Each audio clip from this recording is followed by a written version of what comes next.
ముందుగా హెడ్లైన్స్.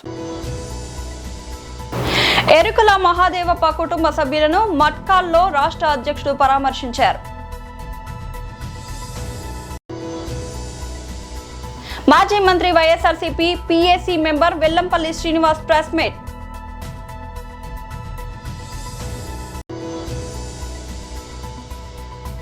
మా పాలనలో ఈ రెండుల్లో అభివృద్ధి సంక్షేమానికి ఆనవాలు.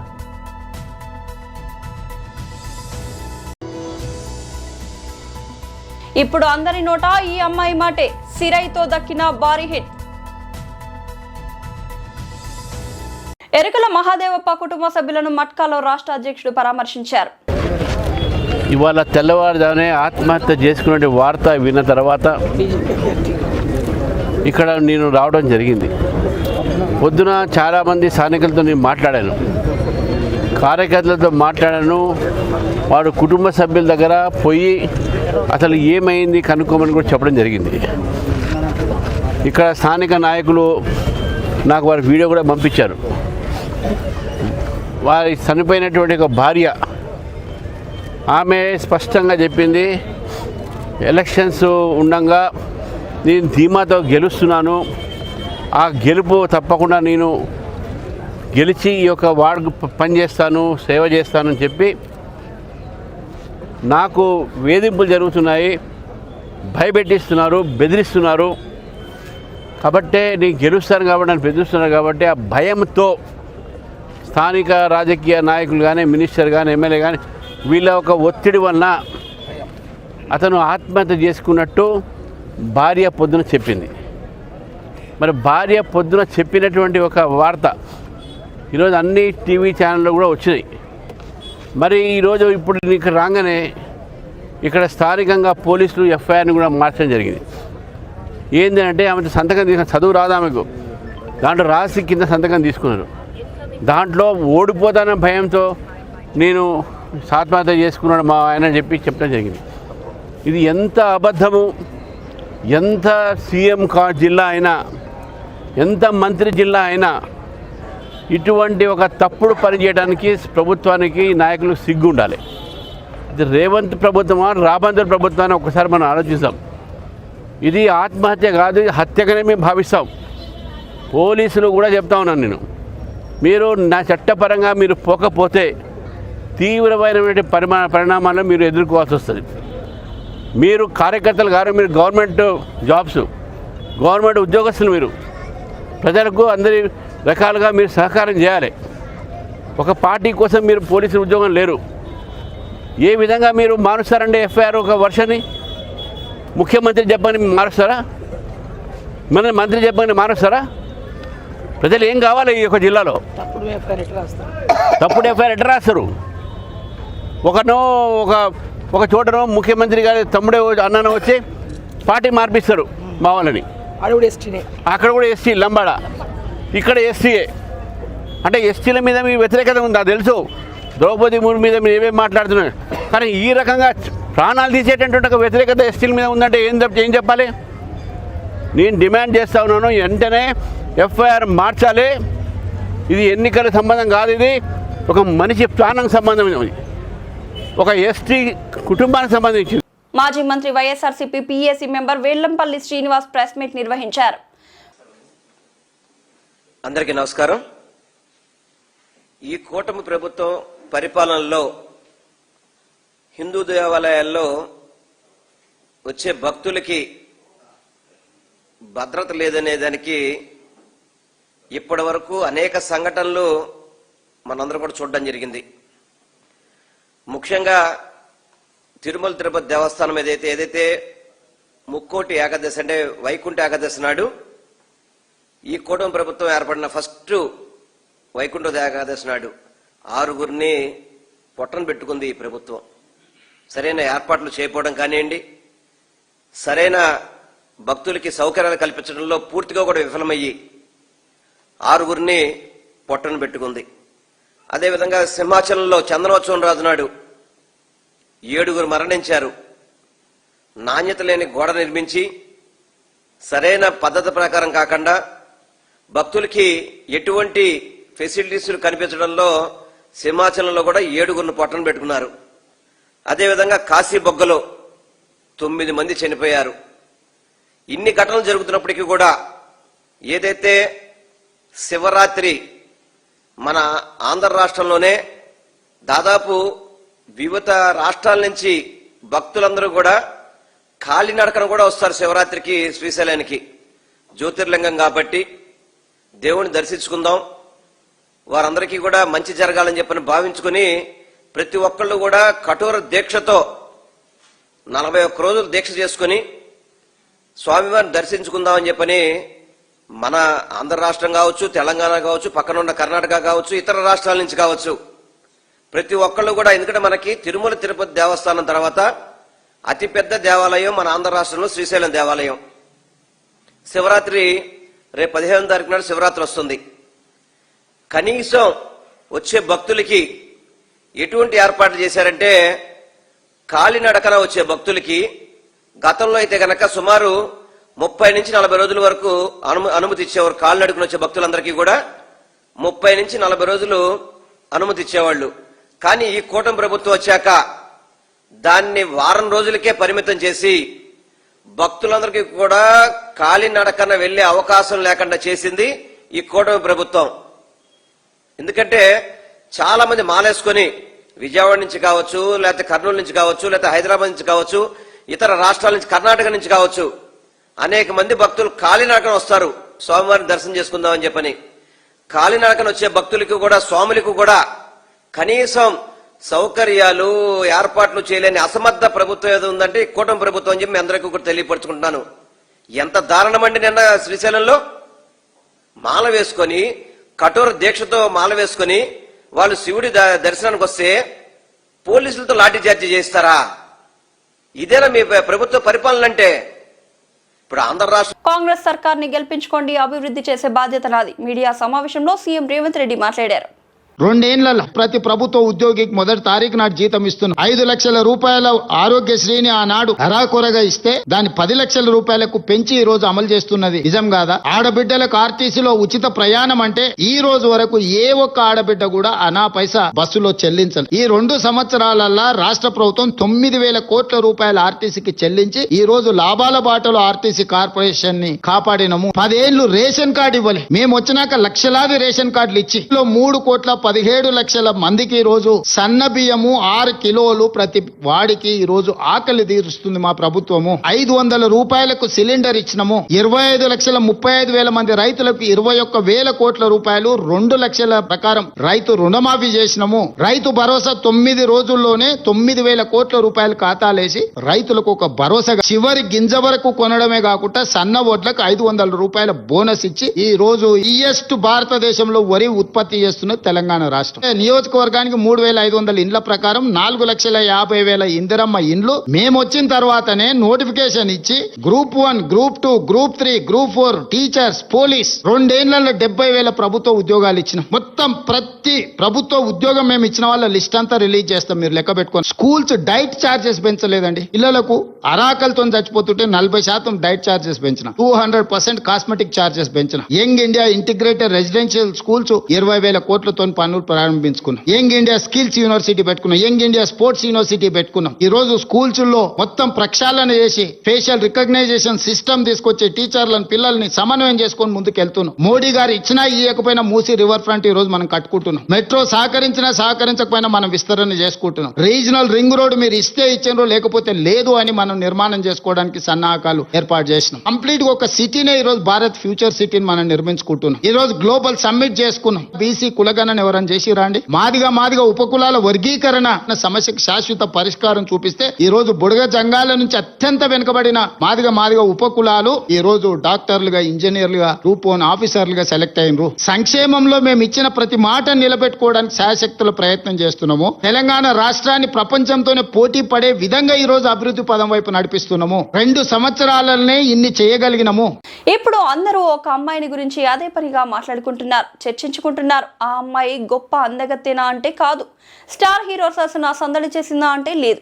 మరి ఎందుకు ఆ అమ్మాయిని గురించి అంత సోషల్ మీడియాలో సెర్చ్ చేస్తున్నారు, ఆ అమ్మాయిని గురించి తెలుసుకోవడానికి ఆసక్తిని కనబరుస్తున్నారు అనే ఒక సందేహం కలగకుండా ఉండదు. అంతేగా అందరినీ ఆకట్టుకున్న ఆ అమ్మాయి పేరే అనిష్మా అనిల్ కుమార్. అనిష్మా తమిళంలో చేసిన సిరై సినిమా రీసెంట్ గా ఓటీటీలోకి వచ్చింది. తమిళంలో థియేటర్ల వైపు నుంచి కూడా ఈ సినిమా మంచి వసూళ్లనే రాబట్టింది. కానీ తెలుగు ప్రేక్షకులకు ఆ విషయం తెలియదు. ఓటీటీలో తెలుగులోనే వచ్చిన ఈ సినిమా చూసిన ప్రేక్షకులు ఆశ్చర్యపోయారు. బలమైన కథనాలతో ఈ సినిమా ఒక రేంజ్ లో ఆడియన్స్ ను ఆకట్టుకుంది. ఒక విలేజ్ నేపథ్యంలో సాగే ఈ ప్రేమ కథ ప్రతి ఒక్కరికి ఎమోషనల్ గా కనెక్ట్ అవుతుంది. ఈ సినిమా చూసిన వాళ్ళలో చాలా మంది అనిష్మా నటనకు ఎక్కువ మార్కులు ఇస్తారు. తాను ప్రేమించిన వ్యక్తి కోసం కుటుంబ సభ్యులను, మతాన్ని, ఊరును, చివరికి విధిని ఎదిరించి నిలిచిన పాత్రలో అనిష్మా నటన కన్నీళ్లు పెట్టేస్తుంది. ఈ మధ్య కాలంలో ఈ స్థాయి నటనతో మెప్పించినది ఈ అమ్మాయి మాత్రమేనేమో అనిపిస్తుంది. 2023లో పువన్ అనే మలయాళ సినిమాతో ఎంట్రీ ఇచ్చిన అనిష్మాకి సిరైతో గట్టి హిట్ పడిందనే చెప్పాలి. తెలుగు నుంచి ఈ అమ్మాయికి మంచి పాత్రలు వెళ్తాయేమో చూడాలి. మెదక్ జిల్లా మున్సిపల్ ఎన్నికల సందర్భంగా సెలవు రోజు అని ఇతర పనులకు వెళ్లకుండా ప్రతి ఒక్కరూ తప్పనిసరిగా ఓటు హక్కు వినియోగించుకోవాలని జిల్లా ఎన్నికల అధికారి కలెక్టర్ రాహుల్ రాజ్ పిలుపునిచ్చారు. గ్రామ పంచాయతీ ఎన్నికల్లో 90% పోలింగ్ నమోదైనట్లు తెలిపారు.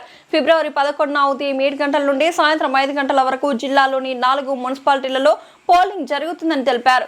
సమస్యాత్మక కేంద్రాల్లో పటిష్ట భద్రతా ఏర్పాట్లు చేశామని వెల్లడించారు. దేశంలో ప్రతి పౌరుడికి ఒకే ఓటు హక్కు ఉందని గుర్తు చేశారు. ఎలాంటి భయం లేదా ప్రలోభాలకు లోను కాకుండా స్వేచ్ఛగా ఓటు వేయాలని కోరుతూ మున్సిపాలిటీలలో 100% పోలింగ్ నమోదు కావాలని విజ్ఞప్తి చేశారు. మెదక్ జిల్లాలోని 4 మున్సిపాలిటీ ప్రాంతాలైన మెదక్, రామాయంపేట్, తూప్రాన్, నర్సాపూర్ ఓటర్లకు అందరికీ కూడా విజ్ఞప్తి ఏంటంటే రేపు 11 ఫిబ్రవరి నాడు మా ఉదయం 7 గంటల నుంచి సాయంత్రం 5 గంటల వరకు కూడా మనకి పోలింగ్ ఈ 4 మున్సిపాలిటీల పరిధిలో ప్రారంభం అవుతూ ఉంది. మరి ఈ పోలింగ్లో ఎవరెవరైతే 4 మున్సిపాలిటీ పరిధిలో ఉన్న ఓటర్లు ఉన్నారో వాళ్ళందరూ కూడా పెద్ద ఎత్తున 100% పోలింగ్ నమోదయ్యే విధంగా ప్రతి ఒక్కరు కూడా మీ యొక్క బాధ్యతగా మన మున్సిపాలిటీ అభివృద్ధిని ఆకాంక్షించే వ్యక్తులుగా ప్రతి ఒక్కరు కూడా ఎవ్వరు కూడా ఆ సెలవు దినం అనేసి ఇంట్లో ఉండకుండా ప్రతి ఒక్కరు కూడా వచ్చి మీ ఓటు హక్కుని వినియోగించుకోవాలనేసి విజ్ఞప్తి చేస్తూ ఉన్నాం. రాజ్యాంగం మనకి ఇచ్చిన ఈ హక్కుని దేశానికి ప్రధానమంత్రి అయినా, రాష్ట్రపతి అయినా, లేకపోతే ఒక సామాన్య వ్యక్తి అయినా ప్రతి ఒక్కరికి కూడా ఓటు హక్కు అనేది సమానంగా ఉంటుంది. సో రాజ్యాంగం, అదేవిధంగా మన ఎన్నికల కమిషన్ కూడా, ఎన్నికల వ్యవస్థ కూడా ప్రతి ఒక్క పౌరుణ్ణి సమానంగా చూస్తే ఇటువంటి మంచి వ్యవస్థలో మన ఆ హక్కుని మనం వినియోగించుకొని కంపల్సరీగా ప్రతి ఒక్కరు కూడా వచ్చి మీరు పెద్ద ఎత్తున ఓటు వేయాలనేది కూడా విజ్ఞప్తి చేస్తూ ఉన్నాం. అదేవిధంగా పోలింగ్ స్టేషన్లలో కూడా అన్ని ఏర్పాట్లు కూడా చేయడం జరిగింది. సమస్యాత్మకమైన పోలింగ్ స్టేషన్స్ ఏమైనా ఉంటే కూడా మనం పోలీసు సిబ్బందిని ఇంకా ఎక్కువ మందిని కూడా అక్కడ పెట్టడం జరిగింది. అన్ని పోలింగ్ స్టేషన్లలో కూడా మనము సీసీటీవీ కెమెరాలు, వెబ్కాస్టింగ్ ద్వారా అన్నింటినీ కూడా మనం పరిశీలించడం జరుగుతూ ఉంది. కాబట్టి పెద్ద ఎత్తున ఏ విధమైన భయాందోళనకు గురి కాకుండా, ఏ విధమైన ప్రలోభాలకు లోను కాకుండా ప్రతి ఒక్కరు కూడా మీ హక్కును వినియోగించుకొని ప్రతి ఒక్కరు కూడా పెద్ద ఎత్తున 100% ప్రతి ఒక్కరు ఓటు హక్కు వినియోగించుకోవాలని మరొకసారి విజ్ఞప్తి చేస్తూ ఉన్నాను. మనకి పోయిన పంచాయతీ ఎలక్షన్స్లో సుమారుగా మెదక్ జిల్లా వ్యాప్తంగా 90% పోలింగ్ నమోదైంది. మరి ఈసారి అర్బన్ ఓటర్స్, సో మున్సిపాలిటీలో ఉన్న ఓటర్స్ ఏ కూడా తక్కువ తినకుండా మరి 90 కాదు 100% ప్రతి ఒక్కరు కూడా రావాలని కూడా మరొకసారి మెదక్ జిల్లాలోని 4 మున్సిపాలిటీ పరిధిలో ఉన్న ఓటర్లందరినీ, మెదక్, రామాయంపేట్, తూప్రాన్, నర్సాపూర్ మున్సిపాలిటీ పరిధిలో ఉన్న ఓటర్లందరినీ కూడా మరొకసారి విజ్ఞప్తి చేస్తాను. Thank you. గ్రామీణ ప్రాంతాల నుండి కూడా అంతర్జాతీయ స్థాయి క్రీడాకారులు ఎదగగలరని ఆలూరు నియోజకవర్గానికి చెందిన గోపి బసవరాజు సరస్వతి దంపతుల తనయుడు కురువ మధు తన స్వర్ణ విజయం ద్వారా నిరూపించారు. సబక్ తాక్రా క్రీడలో ప్రతిభ చూపి భారత జాతీయ జట్టుకు ఎంపికైన కురువ మధు శ్రీలంకలో జరిగిన అంతర్జాతీయ పోటీల్లో పాల్గొని గోల్డ్ మెడల్ సాధించి దేశానికి గర్వకారణంగా నిలిచారు. ఈ విజయం కేవలం వ్యక్తిగత విజయంగా మాత్రమే కాకుండా గ్రామీణ యువతకు దారి చూపే స్ఫూర్తిగా నిలుస్తోంది. కష్టపడి సాధన చేస్తే ఏ క్రీడలోనైనా ఉన్నత శిఖరాలను అధిరోహించవచ్చని కురువ మధు పేర్కొన్నారు. చదువుతో పాటు క్రీడలకు సమాన ప్రాధాన్యం ఇవ్వాలని, అప్పుడే యువత శారీరకంగా, మానసికంగా బలంగా ఎదుగుతారని ఆయన అభిప్రాయపడ్డారు. నేటి సమాజంలో క్రీడలు ఆరోగ్యానికి మాత్రమే కాకుండా దేశ గౌరవాన్ని ప్రపంచ స్థాయిలో పెంచే సాధనంగా మారాయి. ప్రభుత్వాలు, ప్రజా ప్రతినిధులు, విద్యా సంస్థలు క్రీడాకారులకు తగిన మౌలిక సదుపాయాలు, శిక్షణ, ప్రోత్సాహం అందిస్తే మరెందరో కురువ మధు లాంటి ప్రతిభావంతులు ఎదిగే అవకాశం ఉంది.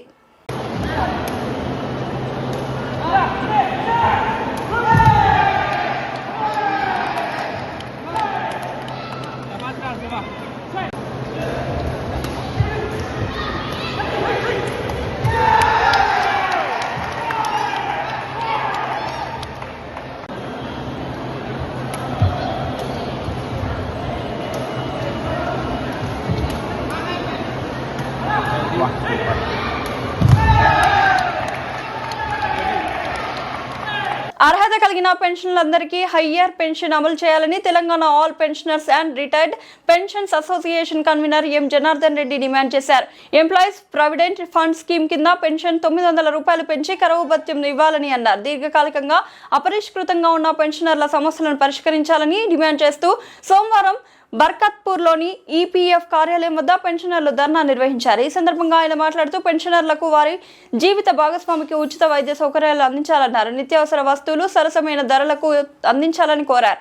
పెన్షన్ నిధుల ప్రైవేటీకరణ ఆపాలని, పెన్షనర్ జీవిత భాగస్వామి అంత్యక్రియలకు 5,000 రూపాయలు చెల్లించాలని డిమాండ్ చేశారు.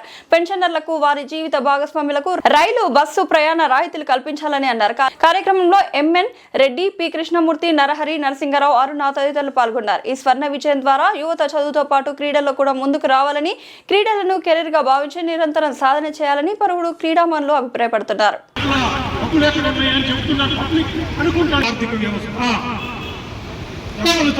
నాలుగో స్థానంలో అత్యధిక జీడిపి ఉన్నటువంటి దేశం భారతదేశం.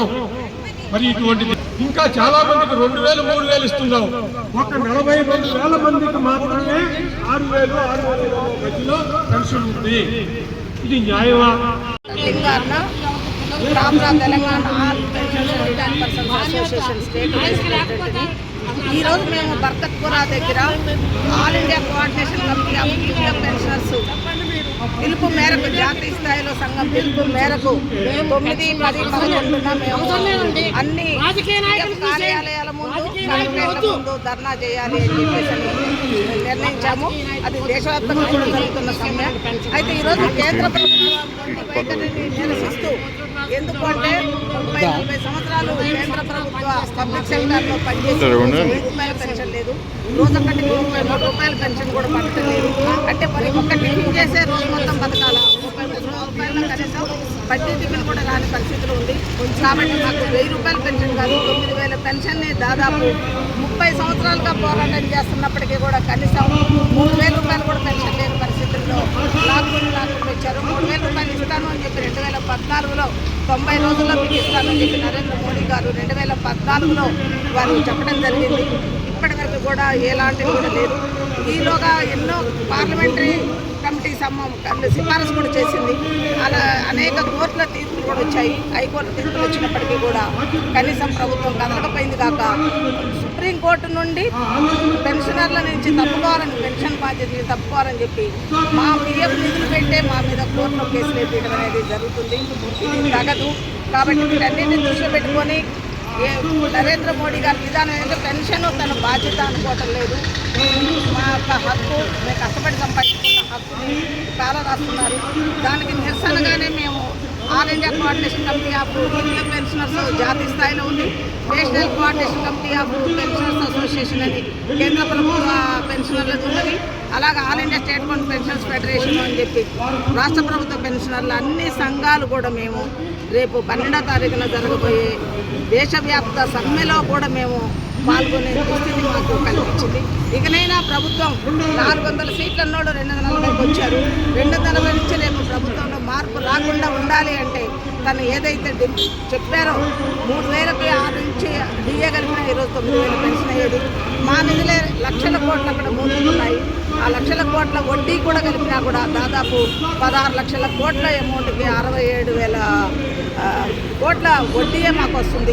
ఆ వడ్డీ కనీసం మాకు పెన్షన్ రూపంలో ఇచ్చినా కూడా ప్రభుత్వానికి ఉండదు. అలాగే మా ఏవైతే ప్రావిడెంట్ ఫండ్ నిధులు ఉన్నాయో ఆ నిధులన్నీ కూడా కార్పొరేట్ సంస్థలకి రేపు షేర్ మార్కెట్లో పెడుతున్నారు. వాటికి మాకు ప్రభుత్వం భద్రత కల్పించాలి. ఎందుకంటే షేర్ మార్కెట్లో పెట్టినవి కానీ, కార్పొరేట్లో పెట్టిన వారు కానీ వారు ఏమో బ్యాంకులకి ఎగ్గొట్టిపోతున్నారు. అలాగే ప్రభుత్వం వాటికి లెటాప్ చేస్తూ పోతుంది.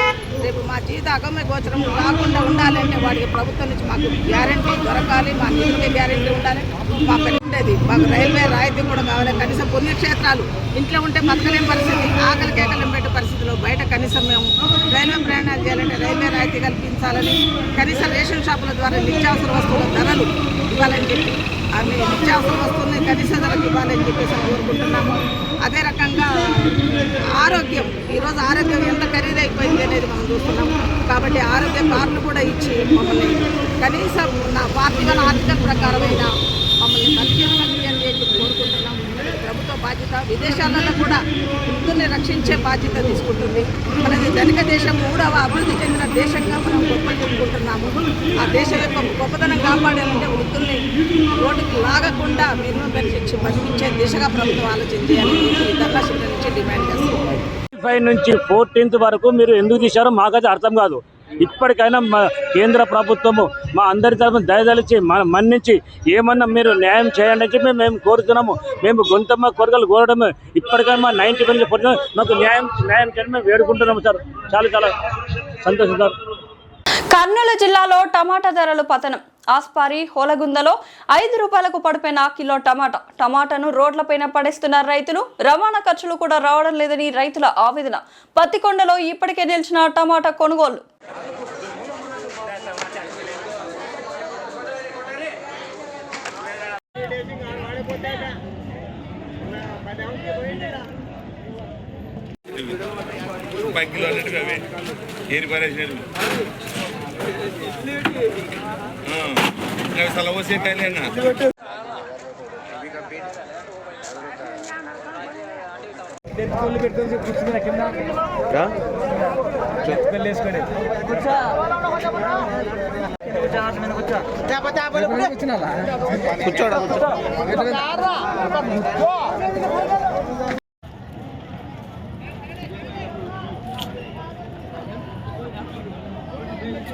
ತಗೊಂಡೋಗಿ ಮಾರ್ಕೆಟ್ನಾಗ 5 ರೂಪಾಯಿ ಕೆಜಿ ಹೋಗ್ಲೋ ನಾವು ಮಾರೋದಾಗಲ್ಲ ಹಾಕೊಂಡೋಗಿ ಸುಮ್ಮನೆ ಹೋಗೋದು ಅಲ್ಲಿ ಹಾಕಿ ಬರೋದು ಅವ್ರಿಗೆ.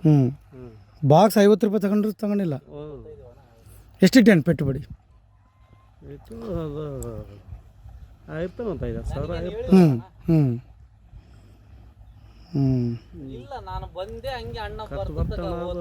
ఖర్చు పడతావు ఆളുಗಳು మొన్న అదే మొత్తం ఎంత వచ్చిండొచ్చు అన్న ఖర్చు? ఒక 25,000 వచ్చింటుంది.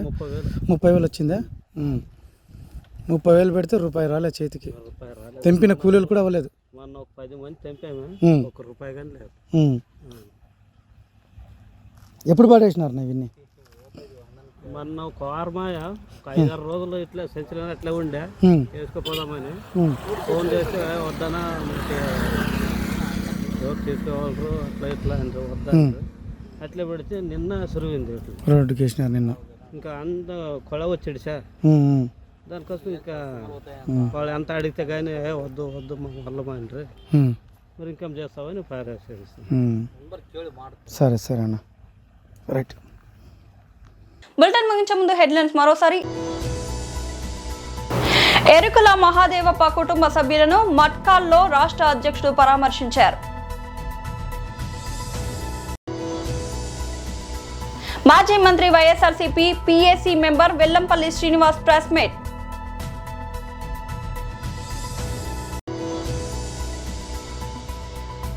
మా పాలనలో ఈ 2 అభివృద్ధి సంక్షేమానికి ఆనవాళ్లు.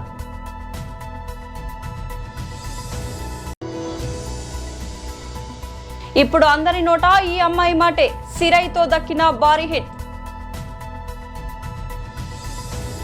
ఇది వాళ్ళ బులెటిన్ అప్డేట్. మరొక బులెటిన్లో మళ్ళీ కలుద్దాం. అంతవరకు సెలవు.